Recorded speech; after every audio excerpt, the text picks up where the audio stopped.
This is a picture of a bridge. It's not any ordinary kind of bridge. It's called the Fremont Canyon Bridge. It's about 40 miles southwest of Casper, Wyoming. And beneath the bridge, if you know your United States geography, you will recognize that that would be the North Platte River. A woman by the name of Rebecca Thompson fell from that bridge. Imagine that. She fell from the Fremont Canyon Bridge not once, but twice. The first time, broke her heart. Second time, it broke her neck. Rebecca Thompson was only 18 years old when she was abducted, along with her 11-year-old sister Amy, by two thugs outside of a drugstore in Casper, Wyoming. These two men drove the two daughters of a beloved mom and dad 40 miles southwest to this bridge, to the Fremont Canyon Bridge. You can see it's a steel beam structure rising 112 feet above the North Platte River. These two despicable men repeatedly beat and raped Rebecca Thompson. Somehow, she convinced them not to do the same to that 11-year-old sister named Amy. In a few more minutes, these two men threw these two children over the bridge. Amy died instantly, but Rebecca slammed into a rock and then ricocheted into deeper water. Somehow she managed to pull herself up to the shore. Her hip had been broken in 5 different places. Wedged between 2 rocks, Rebecca Thompson waited for the dawn. But the dawn never came for Rebecca Thompson. Oh, the sun came up and she was found. Doctors treated her damaged hip. Those 2 thugs, the thugs were found and they were thrown in prison. But the dawn never came for Rebecca Thompson. 19 years later, in September of 1992, Rebecca Thompson came back to the Fremont Canyon Bridge. Against her boyfriend's pleadings, she drove 70 miles an hour to get to the North Platte River. There she sat on the bridge with her boyfriend and 2-year-old daughter, crying uncontrollably. The boyfriend didn't want the little child to see her mother crying so intensely, so he took the toddler back to the car. That's when he heard the body hit the water. And that's when Rebecca Thompson died her second death at the Fremont Canyon Bridge. Why? Why? We would spell it S-H-A-M-E. Shame. Shame. Let me make a very important definition for you. Guilt is sin done by us. Shame is sin done to us, right? Guilt is what we feel if we have any kind of a conscience. Guilt is what we feel when we sin. But shame is what we feel when we are sinned against. This morning I want to talk with you not so much about guilt, but about shame. Not so much about sin done by us, but more sin done to us. Shame is what we feel when we have been violated, mocked, ridiculed. Shame is what you feel if you have been raped. Rebecca Thompson was buried in shame. With each passing newspaper headline, she fell deeper and deeper into shame. Rebecca Thompson couldn't shake the shame. So she went back one more time, right? One fatal last time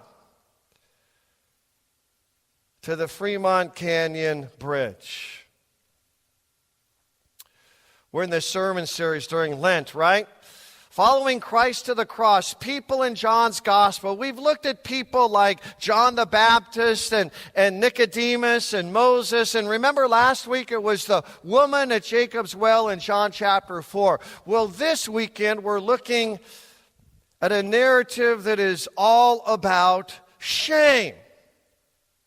Sin done to us. It's a very well-known narrative, right? Beautiful caption of this narrative. The woman caught in the act of adultery, and Jesus kneeling on the ground and writing in the sand. But it is all about shame.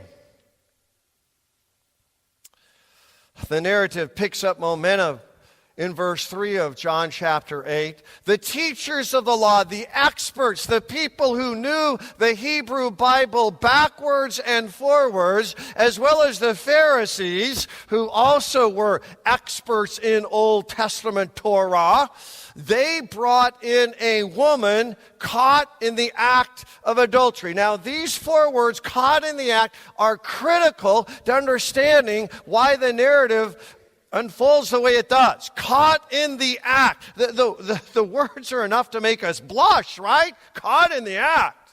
Whoa. Doors pushed open. Covers jerked back. Caught in the act. Caught in the embrace. Caught in the moment. Caught in the passion. Caught in the bed. Aha! What have we here? This man is not your husband. Get your clothes on. We know exactly what to do with women like you. This woman caught in the act is in the twinkling of an eye, jerked from private passion to public shame. Can you imagine the posse of Pharisees and teachers of the law escorting her through the city streets of Jerusalem?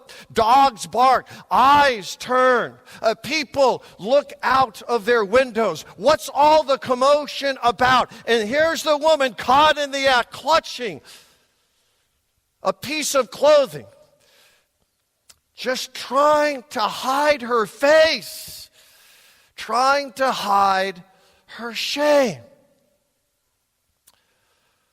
To really understand what's going on here, teachers of the law and Pharisees, as I said, these are Old Testament pros. So what are they basing all of this on? It's a text in Deuteronomy 17, verse 6. On the testimony of 2 or 3 witnesses, a person shall be put to death, right? In this case, stoning the person to death. But no one shall be put to death on the testimony of only one witness. Get it? So we need at least 2, preferably 3 witnesses to the sin, so then we can stone the person to death. So what are the odds of 2 or 3 people witnessing an act of adultery? Pretty slim, huh? What are the odds of 2 or 3 witnesses kind of stumbling upon an early morning flurry of forbidden love? And where's the man who was with the woman who was caught? Where's he? He's just disappeared from the whole story. Put it together. And what do you have? This is what you've got. The woman caught was framed. It was a setup. The man she was with has had earlier discussions with the Pharisees and teachers of the law. It was all a trap. Get it? And so this woman's going to find out that she's not the main catch. No, she's going to be the bait. You with me on this? She's not the main catch. She's going to be the bait for a much bigger catch. Here they come.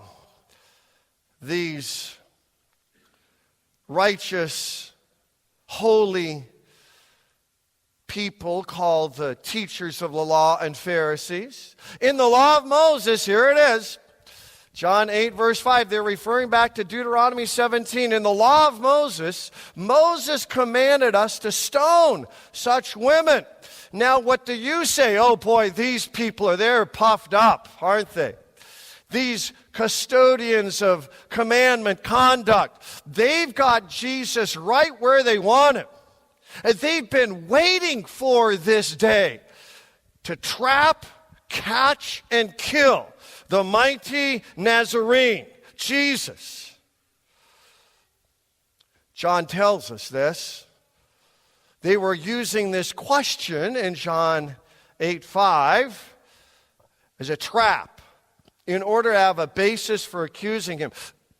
There's two traps going on here. The woman's been trapped, caught, betrayed by her lover, and now there's another trap that's set.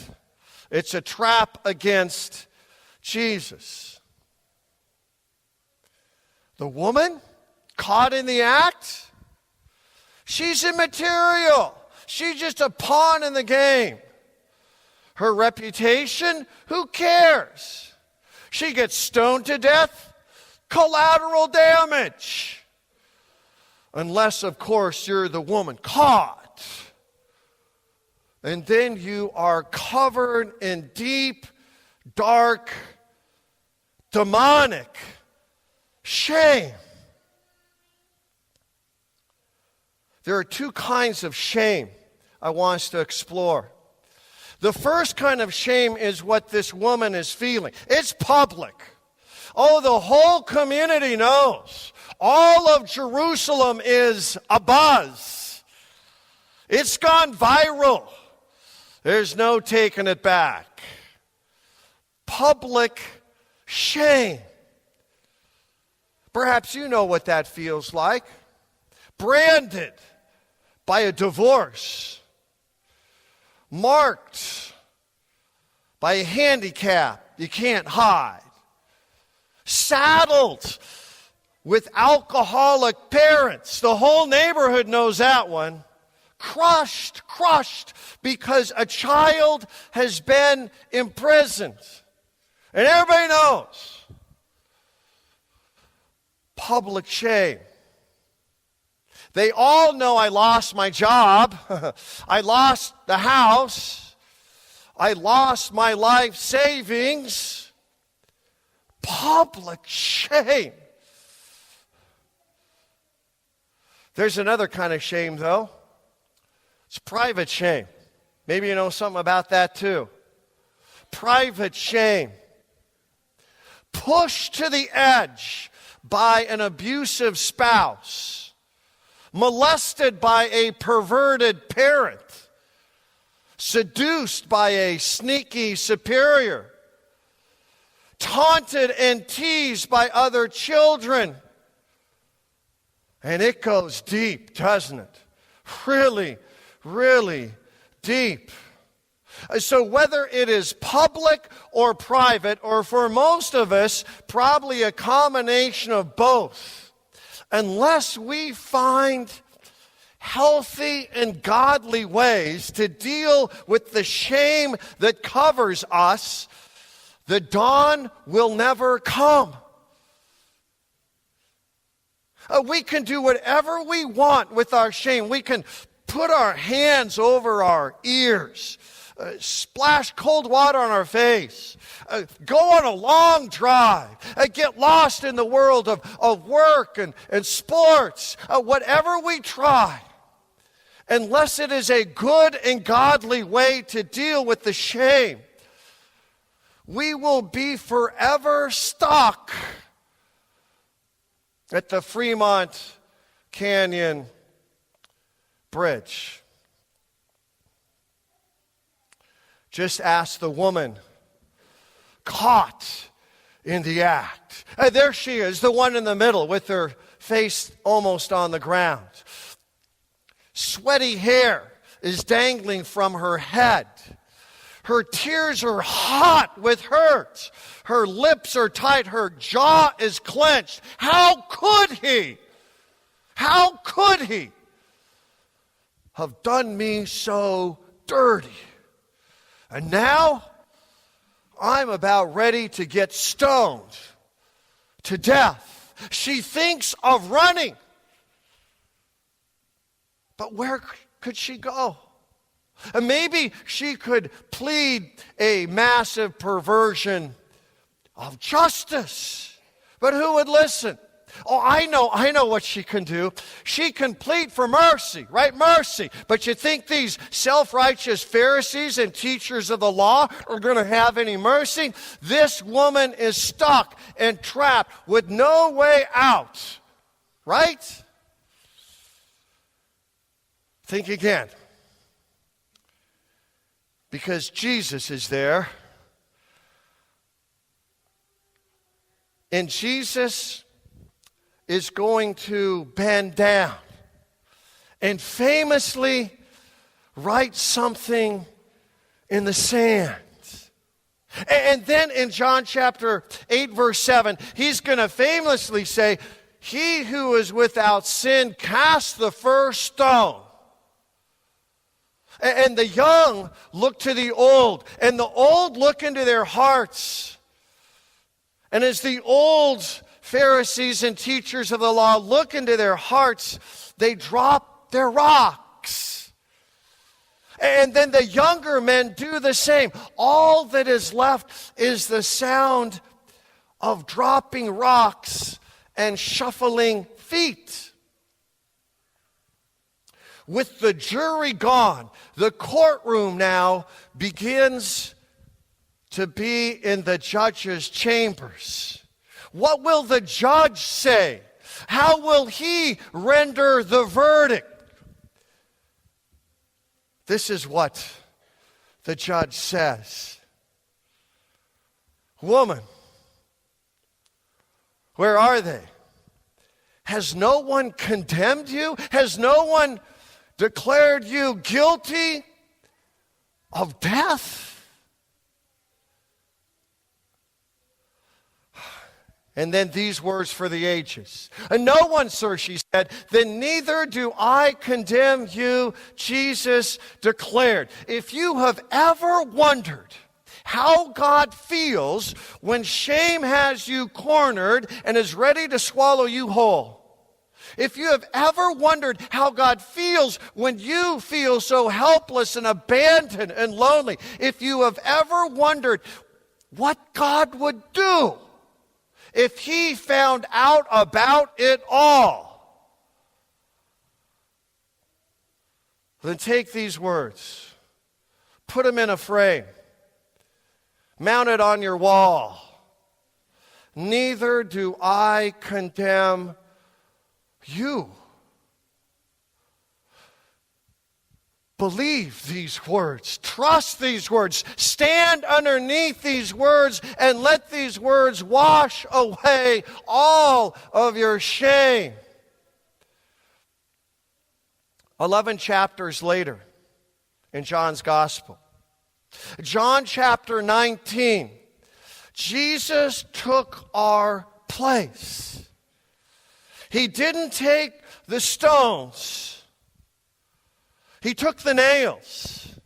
On a cross, on a God-forsaken cross, Jesus took the nails. And in taking the nails, he takes away all of our sin and our shame. Jesus hung there on the cross so you never, ever, ever have to race back to your Fremont Canyon Bridge and relive the hurt and the heartbreak and the hell and the nightmare.